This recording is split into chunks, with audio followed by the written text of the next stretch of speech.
قرآن مجید ارشاد فرماتا ہے سیدنا موسیٰ علیہ السلام اور خضر علیہ السلام کا واقعہ. اب یہ بات بڑی توجہ طلب ہے. واقعہ موسیٰ و خضر ہے اور اس کی تفسیر صحیح بخاری سے ہے. تفسیر بخاری اور مسلم کی متفق علیہ حدیث سے. موسیٰ علیہ السلام نکلے ہیں اللہ رب العزت کی بارگاہ میں درخواست کر کے حضرت خضر سے ملنے، اللہ کے مقرب بندوں میں سے ایک بندے کو ملنے ہیں. حضرت خضر علیہ السلام کون تھے؟ بعضوں نے کہا نبی تھے، بعضوں نے کہا ولی تھے، اکثریت نے کہا ولی تھے، اور جمہور اور اکثریت ائمہ نے اتفاق کیا کہ وہ آج تک زندہ ہیں اور وہ ملنے والوں کو آج بھی ملتے ہیں اور لوگ ان سے اکتساب فیض بھی کرتے ہیں. اب موسیٰ علیہ السلام گئے حضرت خضر علیہ السلام کی زیارت کے لیے. خضر علیہ السلام قول اصح اور قول جمہور کے مطابق ولی ہیں، نبی نہیں، اور قول بعد کے مطابق نبی ہیں.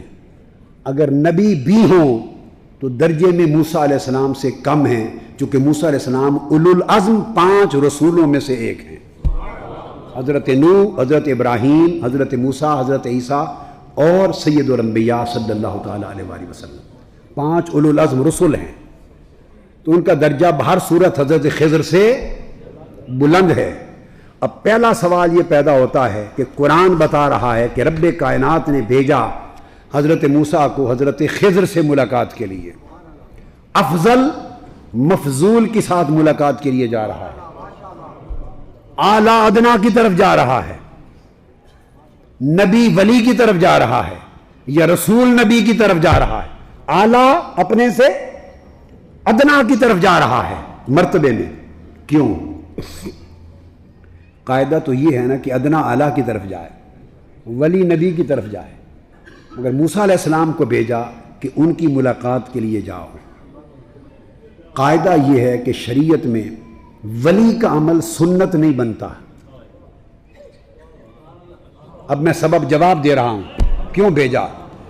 اگر ولی جائے نبی کی طرف تو اس سے جواز ثابت ہوتا ہے، شریعت کا سنت ہونا ثابت نہیں ہوتا.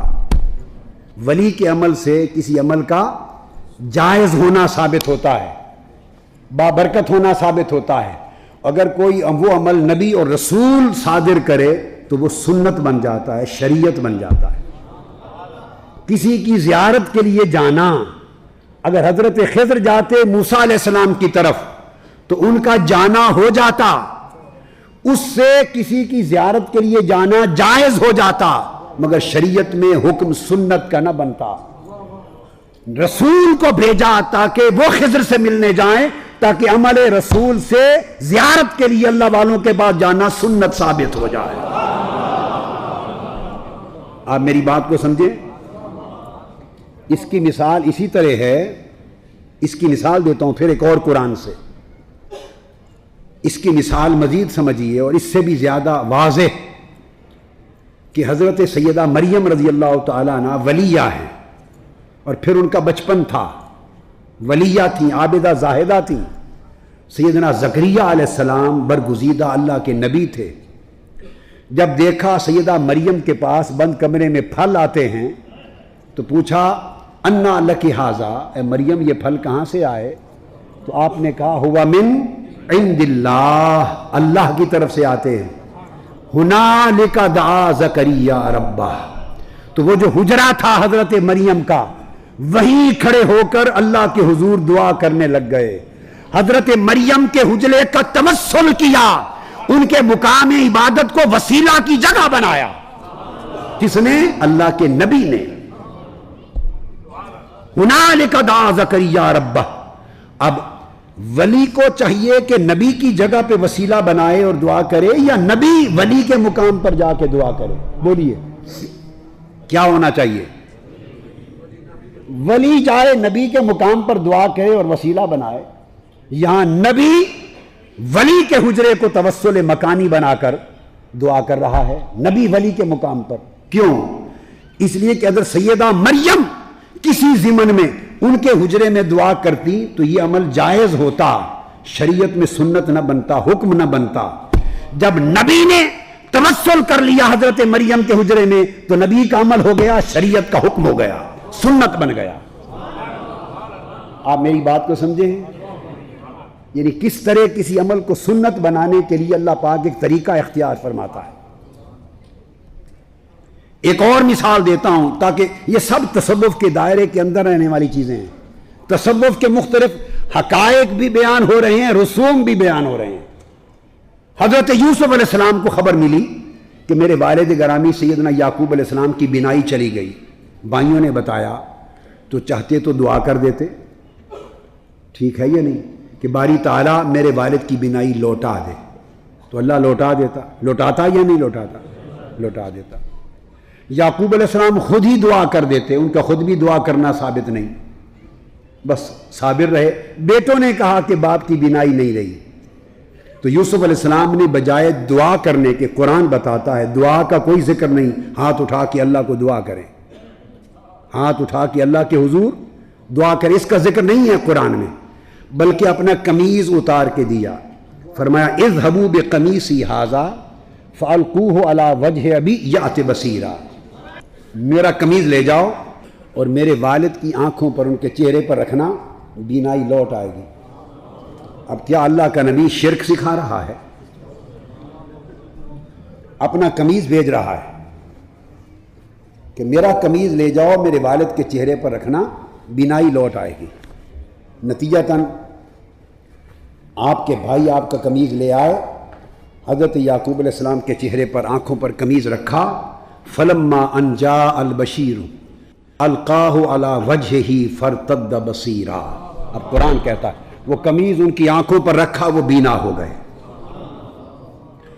اگر دو ہی طریقے ممکن تھے، دعا بھی کر سکتے تھے مگر دعا نہیں کی، اگر دعا کرتے تو یہ وہ متداول طریقہ ہے کہ ہر نبی کرتا رہا ہے، اس سے کوئی نیا حکم ثابت نہ ہوتا، ہر کوئی دعا کرتا ہے، دعا کا حکم تو عین متداول طریق ہے، تو دعا نہیں کی، ایک نیا طریقہ سمجھایا کہ میرا قمیض جا کے میرے باپ کی آنکھوں پر رکھنا، اور قمیض کے صدقے سے بینائی لوٹ آئے گی۔ اب توسل کا طریقہ اپنایا، دعا کا نہیں، قمیض بھیجا، قمیض وسیلہ بنا، بینائی لوٹ آئی۔ اور کیوں بھیجا؟ اس لیے تاکہ نبی جب بھیجے گا تو توسل کے لیے قمیض بھیجنا، توسل وسیلہ کروانا بھی سنت بن جائے، اور نبی کے قمیض سے وسیلہ کرنا بھی سنت بن جائے، وسیلہ کرنے والا بھی سنت پہ عمل کرے، اور جس کا وسیلہ کیا جا رہا ہے وہ بھی سنت پہ عامل ہو۔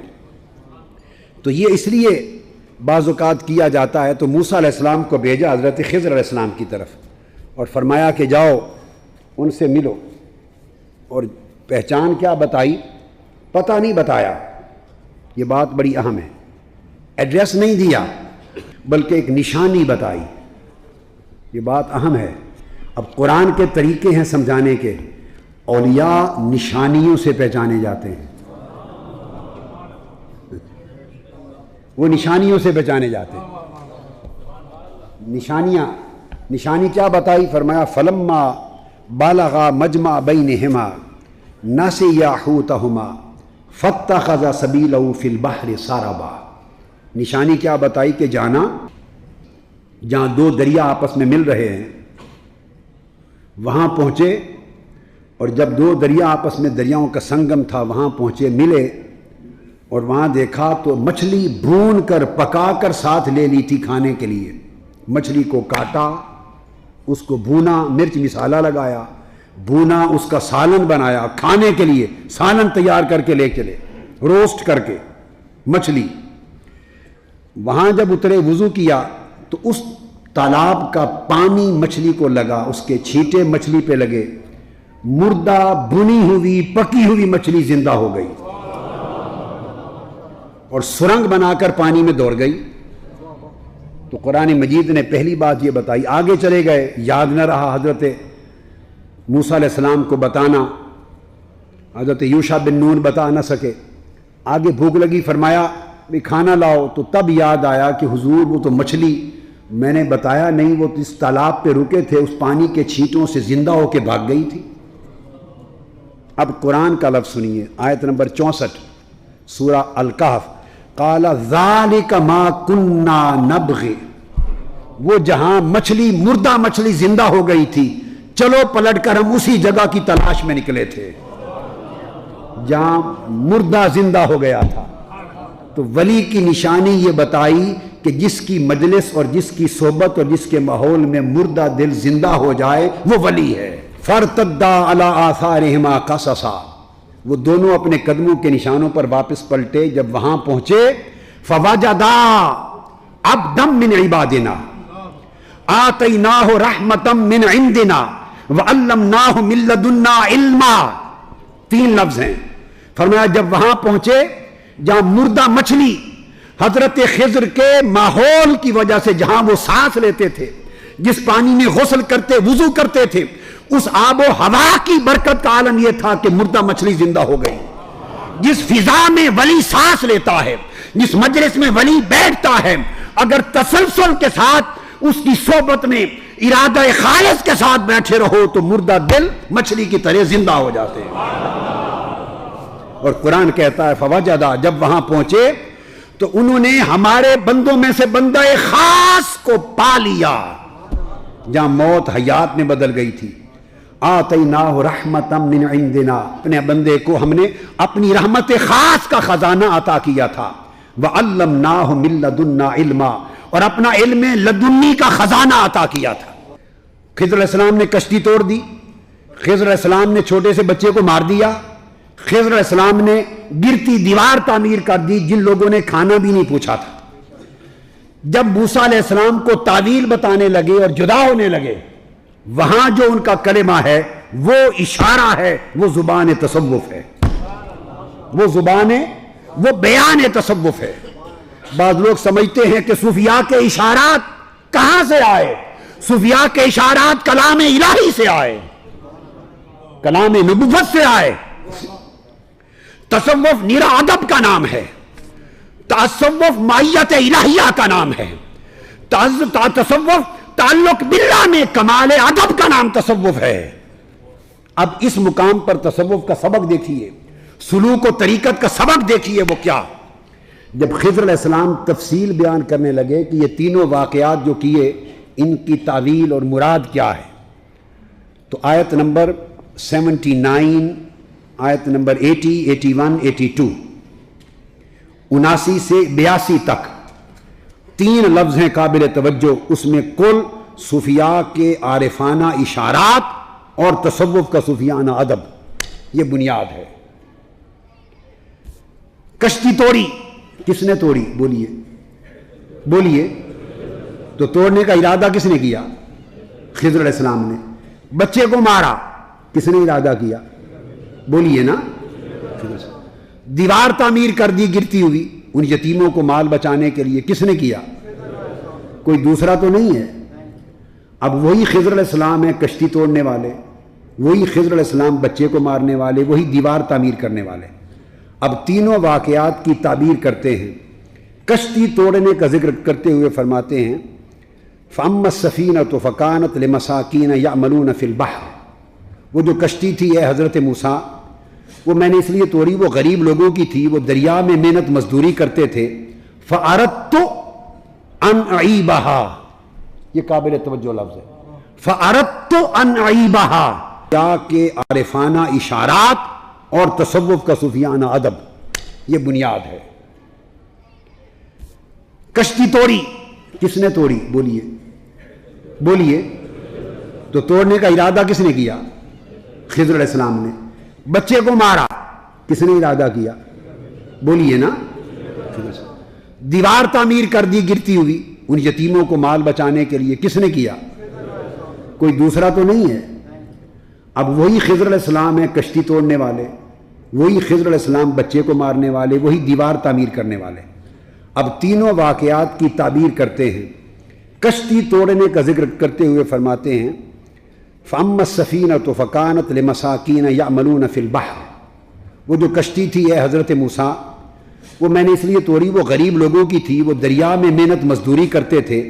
فَأَرَدْتُ أَنْ أَعِيبَهَا، یہ قابل توجہ لفظ ہے، فَأَرَدْتُ فَأَرَدْتُ أَنْ أَعِيبَهَا، میں نے ارادہ کیا کہ اس کشتی کو عیب دار کر دوں، میں نے ارادہ کیا کہ کشتی کو توڑ کر عیب دار کر دوں۔ اب یہ دو ہیں، ایک تصوف کا ادب ہے، ایک تصوف کا مقام ہے، دو نکتے ہیں۔ پہلے ادب سن لیں، چونکہ عیب دار کرنے کا ذکر ہے، ذکر کس کا ہو رہا ہے؟ عیب کا، کہ اس کو عیب دار کر دوں، سو نسبت فعل کی ساری اپنی ذات کی طرف کی۔ تو تصوف کا ادب یہ ہے کہ عیب کی بات ہو تو ساری صوفی اپنی طرف منسوب کرتا ہے، اگر عیب کا معاملہ ہو تو سارا اپنی طرف منسوب کرتا ہے صوفی۔ فَأَرَدْتُ أَنْ أَعِيبَهَا، میں نے ارادہ کیا کہ اسے عیب دار کر دوں تاکہ ظالم بادشاہ قبضے میں نہ لے۔ اب ادھر فَأَرَدْتُ أَنْ أَعِيبَهَا کو ذہن میں رکھیں۔ اگلی آیت پہ آئیے، جب اس بچے کو مارا جو بڑا ہو کے کافر بنتا اور اپنے والدین کو بھی گمراہ کر دیتا، تو اس کے مارنے کی بات کی تو فرمایا فَأَرَدْنَا أَن يُبْدِلَهُمَا رَبُّهُمَا خَيْرًا مِّنْهُ زَكَاةً وَأَقْرَبَ رُحْمًا، ہم نے ارادہ کیا۔ فَأَرَدْنَا، اب ہم میں کون آ گیا؟ دوسرا، وہاں بھی خضر تھے، یہاں بھی خضر علیہ السلام ہے۔ وہاں کا فَأَرَدْتُ أَنْ أَعِيبَهَا، میں نے ارادہ کیا کہ اسے عیب دار کر دوں۔ اب وہ بچہ جس نے کافر بننا تھا، اس کے انجام میں کفر سے اسے بچا لیا اور اس کے ماں باپ کو گمراہی سے بچا لیا۔ اب اس کا تذکرہ کرتے ہوئے فرمایا فَأَرَدْنَا أَن يُبْدِلَهُمَا رَبُّهُمَا، ہم نے ارادہ کیا کہ ان کا رب انہیں نعم البدل عطا کر دے۔ تو اس میں دو باتیں تھیں، ایک مارنے کی اور ایک نعم البدل دینے کی۔ مارنے کی بات عیب کی تھی، نعم البدل کی بات اچھائی کی تھی، سو اپنے ساتھ رب کا ذکر شامل کر لیا کہ نعم البدل رب دے، مارنے کا کام میں کروں۔ یہ ادب ہے تصوف کا۔ فَأَرَدْنَا، وہاں دو چیزیں مل گئیں، اور تیسرا جو دیوار تعمیر کرنا تاکہ یتیموں کا خزانہ محفوظ ہو جائے، اس میں چونکہ برائی کی کوئی بات ہی نہیں، ساری کی ساری نیکی اور احسان ہے۔ چونکہ یہ ساری نیکی تھی تو اس میں ارشاد فرمایا فَأَرَادَ رَبُّكَ أَن يَبْلُغَا أَشُدَّهُمَا، تیرے رب نے ارادہ کیا کہ ان کے بالغ ہونے تک ان کا خزانہ چھپا رہے۔ اپنا نام سارا نکال دیا، دیوار تعمیر کی مگر اپنا ذکر نکال دیا۔ فَأَرَادَ رَبُّكَ، اے موسیٰ آپ کے رب نے ارادہ کیا، چونکہ ساری نیکی کی بات ہے، اپنا نام مٹا دیا، مولا کا کر لے دیا۔ یہ ادب تصوف ہے۔ جہاں نیکی اور برائی کی دو باتیں دکھائی دے رہی ہیں، وہاں فرمایا فَأَرَدْنَا، تاکہ برائی کا عمل موسیٰ میرا سمجھ، نیکی کا عمل مولا کا سمجھ۔ اور جہاں اس کو عیب دار کرنے کا ذکر ہے، وہاں فَأَرَدْتُ، تکلم واحد کا صیغہ کیا کہ میں نے عیب دار کیا۔ یہ ہے ادب تصوف جو قرآن بزبان خضر بواقعہ موسیٰ علیہ السلام سکھا رہا ہے، اور اسی کے اندر یہ ادب ہے تصوف کا۔ مقام صوفیاء ہے، اولیاء کے مقام ہیں، ایک مقام تفرقہ ہے، حال کے اندر اولیاء کو ایک مقام تفرقہ ملتا ہے، پھر ایک مقام جمع ہے، پھر ایک مقام جمع الجمع ہے، عین الجمع۔ تین فعل استعمال ہوئے ہیں۔ فَأَرَدْتُ أَنْ أَعِيبَهَا، میں نے ارادہ کیا کہ اسے عیب دار کر دوں۔ یہاں خضر علیہ السلام مقام تفرقہ کی طرف اشارہ کر رہے ہیں، پہلا مقام اشارہ کر رہے ہیں۔ فَأَرَدْنَا، یہاں مقام جمع کی طرف ارادہ کر رہے ہیں کہ ہم نے ارادہ کیا کہ ان کو نیک اولاد مل جائے۔ اور جب مقام جمع الجمع آتا ہے تو ولی بطور اعلی فعل بھی فنا ہو جاتا ہے اور بطور فاعل بھی فنا ہو جاتا ہے۔ اعلی فعل کی نسبت بھی خدا کی طرف ہوتی ہے اور فاعل کی نسبت بھی خدا کی طرف ہوتی ہے۔ ولی فنائے کامل میں چلا جاتا ہے اور وہ خدا کے ساتھ باقی ہو جاتا ہے۔ جب اس تیسرے مقام پہ پہنچے تو اپنا سارا ذکر فنا کر دیا، کہا فَأَرَادَ رَبُّكَ أَن يُبْدِلَهُمَا رَبُّهُمَا خَيْرًا، آپ کے رب نے ارادہ کیا یہ تصوف کی وہ زبان ہے، یہ اولیاء صوفیاء کے وہ اشارات ہیں جس کے ذریعے وہ بندے کو مختلف مراتب کی طرف اپنے آپ کو ایمان اور احسان کے درجے کو بلند کرنے کے لیے بلاتے ہیں۔ یہ مقام خضری ہے۔ سب سے پہلے نئی ویڈیوز کو حاصل کرنے کے لیے شیخ الاسلام ڈاکٹر محمد طاہر القادری کے آفیشیل یوٹیوب چینل کو سبسکرائب کریں اور بیل آئیکن کلک کریں۔